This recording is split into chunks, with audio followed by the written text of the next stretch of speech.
और ब्रेन को आप ध्यान से सुनेंगे, क्योंकि ब्रेन का क्वेश्चन क्या है बहुत ही इंपॉर्टेंट आता है, ठीक है। तो इसमें सबसे पहले मैं अभी आपको बता चुकी हूँ कि ब्रेन के, और सबका ध्यान बुक में भी होना चाहिए एज वेल सामने भी, ठीक है। तो ब्रेन के 3 पार्ट आपने बताए हैं अभी, और हमने भी इसको लर्न भी कर लिया। कौन कौन से एक बार बोलेंगे? ठीक है। और अभी हमने बात की थी कि फोर ब्रेन का मतलब क्या है कि आपके ब्रेन का फ्रंट पोर्शन ये है, it is related to the thinking and thinking related that are, कौन सी थिंकिंग? दैट आर कंट्रोल्ड, मतलब कि वॉलंटरी जो एक्शंस हैं जिनके ऊपर की आपका कंट्रोल है, किसी काम को आपको करना है या नहीं करना है, मतलब आपका थिंकिंग लेवल चल रहा है, तो वो फोर ब्रेन आपको ऑर्डर देगा। तो ये सारा का सारा किस में जाएगा? आपका फोर ब्रेन में। दूसरी बात, स्टोर इन्फॉर्मेशन, जैसे आपकी आपस की इन्वायरमेंट की इन्फॉर्मेशन। बेटा आप पीछे जो है ना सिर्फ मुझे सुनेंगे, आपका अभी क्वेश्चन रेडी हो जाएगा ये, ठीक है। जो आपका सेकंड इसके अंदर है कि आप इन्फॉर्मेशन कहाँ से स्टोर कर रहे हैं। जैसे मान लीजिए आप क्लास में बैठे हैं, तो क्लास से रिलेटेड इन्फॉर्मेशन क्या होगी कि कितने बच्चे बैठे हैं, आज टीचर ने क्या पढ़ाया, घर से रिलेटेड इन्फॉर्मेशन, या आप कोई लर्निंग कर रहे हैं, तो वो सारी चीज़ें कहाँ पे चली जाएंगी? आपकी फोर ब्रेन। इसके अलावा कोई भी मान लीजिए कि रिसीव एनी सेंसरी इम्पल्सेस, जैसे मान लो कि आपको दर्द हो रहा है, किसी चीज़ को देख करके आपको खुशी हो रही है, या आपको जो है किसी चीज़ के लिए एक्शन करना है, वो सारा का सारा जो है जिसे हम बोलते हैं कि रिसीविंग इम्पल्सेस, जो हमारी बॉडी किसी चीज़ के जो इम्पल्सेस है उसको रिसीव करी, बहुत गर्मी लग रही है, तो ये सारी की सारी चीज़ें किससे कंट्रोल होंगी? आपकी फोर ब्रेन। यहाँ से बात क्लियर होगी आपको? फिर आ जाता है हमारा मिड ब्रेन। फोर ब्रेन और मिड ब्रेन में एक आपको ये रखना है कि मिड ब्रेन हमारा कहाँ पे होगा? यहाँ पे।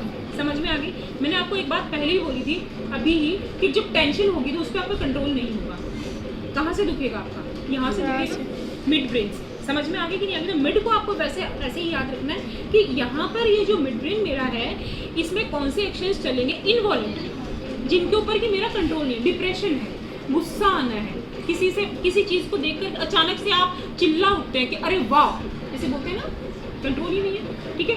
एक बहुत ही अच्छी चीज़ है कि हम किसी भी अच्छी चीज़ को देख करके या बुरी चीज़ को देख करके अपनी प्यूपिल्स को एक्शन देते हैं, अपने आप होता है, वो हम नहीं दे रहे। जैसे कि बहुत खुशी हो रही है तो आपकी प्यूपिल्स बता देती है, आपकी प्यूपिल्स किसको जानते हैं? कि जानते हैं ना, इसमें जो होती है आपकी आंखें बता देती है आप बहुत खुश हो, बता देती है। दुख हो रहा है तो आंखें बता देती है, आंखें ही बता देती है। सारा का सारा कंट्रोल कौन कर रहे हैं? Mid brain. समझ में आ गई? फिर इसके बाद में आता है रिफ्लेक्स एक्शन। तो रिफ्लेक्स एक्शन का मतलब क्या है कि किसी भी, मतलब रिफ्लेक्स एक्शन भी कल हमने जो पढ़ा था पूरा का पूरा किससे रिलेटेड है बेटा? इनवॉलंटरी से रिलेटेड। जैसे आप किसी चीज़ को, गर्म चीज़ को पकड़ रहे हैं, हाथ हट रहा है, तो उसमें आपके ब्रेन ने, आपने बिल्कुल सोचा ही नहीं, हाथ अपने आप ही हट गया, तो वहाँ पर आपका कंट्रोल नहीं, वो चीज़ हट गई अपने आप ही। समझ में आ गई?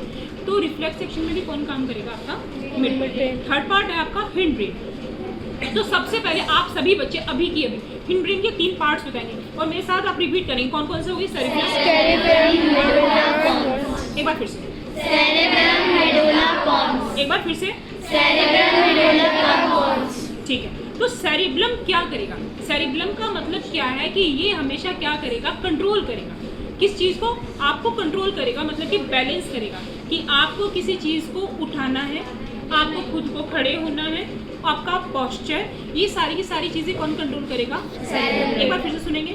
किसी चीज़ को, पिकिंग द पेन, इसमें आप मेन पॉइंट ये याद रखिए, पेन को उठाना है, तो पेन को उठाइए, बोतल को उठाइए, खाने को खाइए, आप सारा का सारा कंट्रोल किससे आएगा? आपका आपका खड़े होने का पोस्चर, आप ऐसे बैठे हैं, ये वाला पोस्चर, ये सारा का सारा कंट्रोल कौन करेगा? मेड्यूला। मेड्यूला क्या करेगा? देखिए ये इसका क्वेश्चन बहुत बार आता है, किसी को ब्लड प्रेशर हो रहा है तो ब्रेन का कौन सा पार्ट इसके लिए रिस्पॉन्सिबल है? तो आप क्या कहेंगे? Hind brain. और हिंड ब्रेन का कौन सा पार्ट आपका? कौन सा? मेडुला। ठीक है, समझ में आ गई बेटा? ठीक है। वॉमिटिंग, आपको उल्टी का मन हो रहा है, ये सारी चीजें किसके अंडर में जाएंगी बेटा? मेडुला। अब तीसरा आता है आपका, थर्ड वन आता है कौन सा? पोन्स। अब एक बार आप डायग्राम पे आ जाइए और डायग्राम में देखिए आप, जो आपका लास्ट वाला हिंड ब्रेन था, देखिए वो कहाँ पे जा रहा है? अपनी अपनी नेक के पीछे वाले पोर्शन पे, ये निकली हुई है ना आपकी, ये यहाँ से दिख रहा है आपको? डायग्राम में भी देखेंगे, दिख गया आपको? तो इसका मतलब आपका सेरिब्लम कहाँ होना चाहिए? यहाँ पे होना चाहिए। समझ में आ रही है? According to diagram. और पोन्स क्या होना चाहिए? उसके पास में होना चाहिए। और नीचे क्या होना चाहिए आपका? मेडुला। तो अभी हम बात करें पोन्स की, तो पोन्स क्या कर रहा है आपका? इनवॉलंटरी एक्शंस को कर रहा है और regularisation of respiration. Regularisation of respiration का मतलब क्या है? ऑक्सीजन का ट्रांसमिशन, मतलब ऑक्सीजन क्या हो रही है? पूरी बॉडी के अंदर फ्लो हो रही है। आपने कई बार सुना होगा कि ब्रेन अटैक हो गया, समझ में, ब्रेन स्ट्रोक हो गया, क्योंकि क्या होता है कि ब्रेन में जितने भी हमारी वेसल्स हैं उन तक क्या नहीं पहुंच पा रही है, ऑक्सीजन। और हम डॉक्टर क्या बोलते हैं कि वहाँ तक खून नहीं पहुँचा, ब्लड नहीं पहुँचा, ब्रेन को ऑक्सीजन नहीं मिलेगी, ब्रेन काम ही नहीं करेगा। जैसे कई बार आप एक बार के लिए कमरा बंद कर दो चारों तरफ से, और मैं आपको कहूँ कि चैप्टर में बहुत बढ़िया पढ़ा रही हूँ जी, आप पढ़िए, अरे भाई आपका ब्रेन काम नहीं कर रहा, क्यों नहीं कर रहा है, ऑक्सीजन सप्लाई आपकी रुक गई। समझ में आ गया। एक बार हम हिंड ब्रेन को वापस रिपीट करेंगे। सेरिब्रम, बोलिए। मेडुला पोन्स, सेरिब्रम क्या कर रहा है, पोस्चर कंट्रोल। मेडुला क्या कर रहा है, मेडुला क्या कर रहा है, वॉमिट के लिए और ब्लड प्रेशर के लिए। पोन्स क्या कर रही है, इनवॉलंटरी एक्शंस के लिए, एज वेल रेस्पिरेशन के लिए, रेस्पिरेशन की ब्लड सप्लाई के लिए। तो ये क्वेश्चन आपको याद कर लेना है। इसके बाद में हम आते हैं कि protection of brain and spinal cord. आपको पता है कि स्कल होती है, ये कितना मोटा आपको थिकनेस दिख रही है। यदि मान लीजिए कई बार क्या होता है कि हमारा सर लग भी जाता है तो भी हमें मतलब अंदर से डैमेज नहीं होता है। तो हमारे ब्रेन को प्रोटेक्ट करने का काम कौन कर रहा है बेटा, स्कल, ठीक है। और इसकी स्कल के नीचे क्या भरा हुआ रहता है बेटा, फ्लूइड, और इसको हम क्या कहते हैं, क्रेनियम भी कहते हैं। क्या कहते हैं, क्रेनियम। क्वेश्चन आ जाता है आपका। दूसरा आता है स्पाइनल कॉर्ड। तो देखिए स्पाइनल कॉर्ड जो होता है, ये स्पाइनल कॉर्ड क्या होती है, जो हमारा वर्टिब्रल कॉलम होता है, जो हमें ऊपर से हार्ट दिखाई देता है वो वर्टिब्रास होती है, और उसके अंदर हमारी क्या होती है, स्पाइनल कॉर्ड। मतलब ऊपर वाली स्पाइनल कॉर्ड नहीं है, स्पाइनल कॉर्ड क्या है, उन वर्टिब्रास के अंदर जो वर्टिब्रल कॉलम है उनके अंदर हमारी क्या है, स्पाइनल कॉर्ड है। और ये वर्टिब्रल कॉलम क्या कर रहे हैं, स्पाइनल कॉर्ड को प्रोटेक्ट करने का काम कर रहे हैं। यहाँ से बात समझ में आ गई। इसके बाद में नेक्स्ट टॉपिक आप देखेंगे कि coordination between nerves and muscular tissue. अब एक बार आप ध्यान से सुनेंगे और बुक में भी देखेंगे सारे बच्चे कि सबसे पहले देखिए क्या हुआ कि मान लीजिए आपको पिन चुभ हुई गई, मतलब आपको क्या दिया गया, स्टिमुलस दिया गया। स्टिमुलस कहाँ चला गया, सेंस ऑर्गन। तो पिन चुभाने से रिलेटेड आपका सेंस ऑर्गन कौन सा है, स्किन है, स्किन है ना। मान लीजिए आपको स्मेल आई, गंदी वाली स्मेल आई, तो आपका सेंस ऑर्गन क्या हो गया, नोज हो गया। आपने कोई चीज़ अच्छी नहीं देखी तो आपका सेंस ऑर्गन कौन सा हो गया। तो यदि हम यहाँ पे बात किसकी करें, पिन चुभाने की, तो पिन आपने चुभाई तो आपका जो है आपका सेंस ऑर्गन कौन सा हो गया, स्किन।